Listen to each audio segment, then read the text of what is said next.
This is Alma 40. Christ bringeth past the resurrection of all men. The righteous dead go to paradise.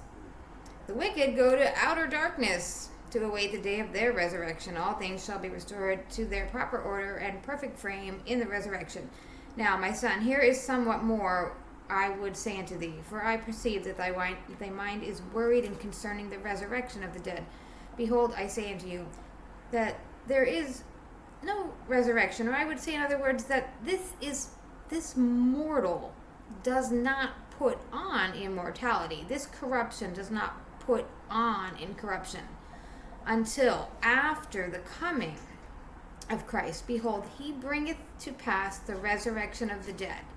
But behold, my son, the resurrection is not yet. Now I unfold to you a mystery. Nevertheless, there are many mysteries which are kept, save no one knoweth them, save God himself.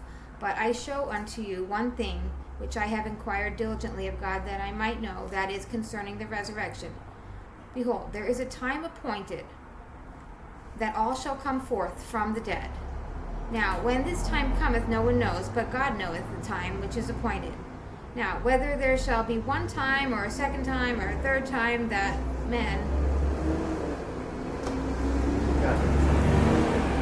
shall come forth from the dead, it mattereth not. For God knoweth all these things, and it sufficeth me to know that this is the case, that there is a time appointed that all shall rise from the dead. Now, there must needs be a space betwixt the time of the death and the time of resurrection.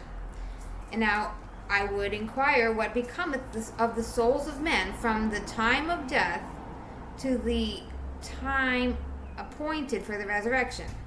Now, whether there is more than one time appointed for men to rise, it mattereth not. For all do not die at once, and this mattereth not. All is one day with God, and time only is measured unto men. Therefore there is a time appointed unto men that they shall rise from the dead. And there is a space between the time of death and resurrection. And now, concerning this space of time, what becometh of the souls of men is the thing which I have inquired diligently of the Lord to know, and this is the thing of which I do know.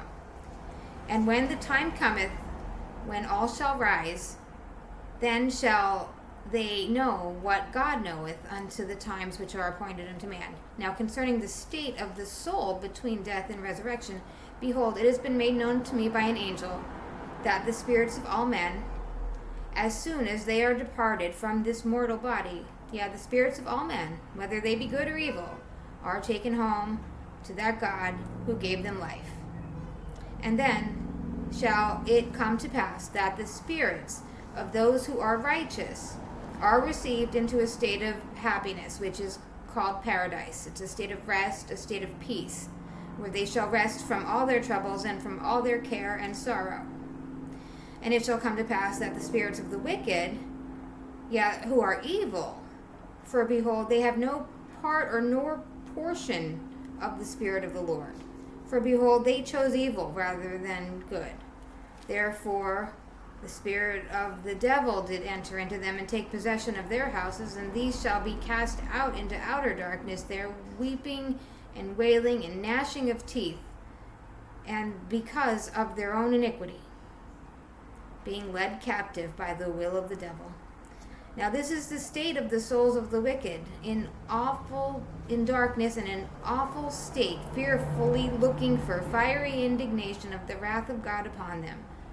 Thus they remain in this state, as well as the righteous in paradise, until the time of the resurrection.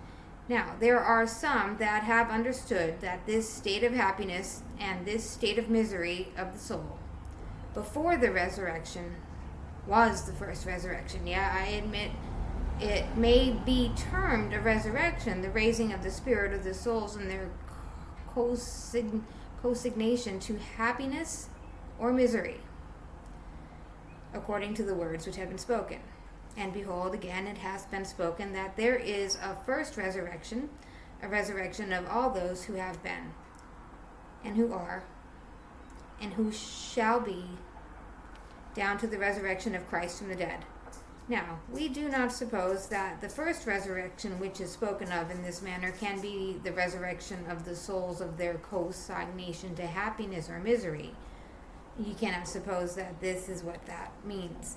Behold, I say unto you, nay, but it meaneth the reuniting of the soul with the body, of those from the days of Adam down to the resurrection of Christ.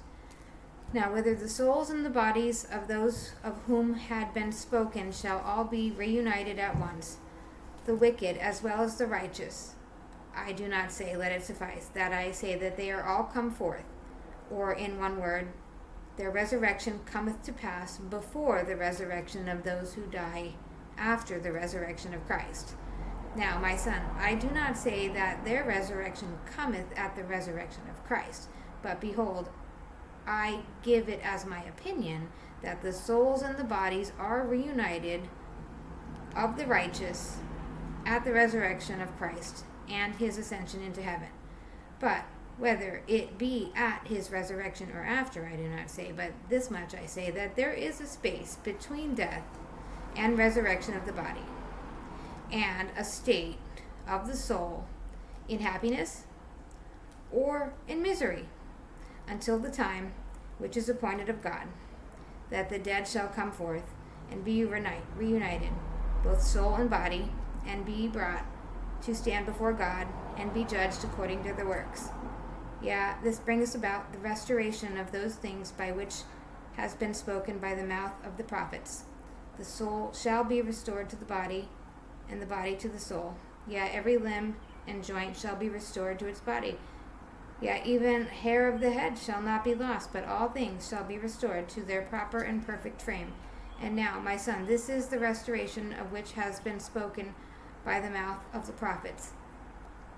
And then shall the righteous shine forth in the kingdom of God. But behold, an awful death cometh upon the wicked, for they die as to the things pertaining unto righteousness, for they are unclean, and no unclean thing can inherit the kingdom of God. But they are cast out and consigned to partake of the fruits of their labors or of their works which have been evil, and they drink the dregs of a bitter cup.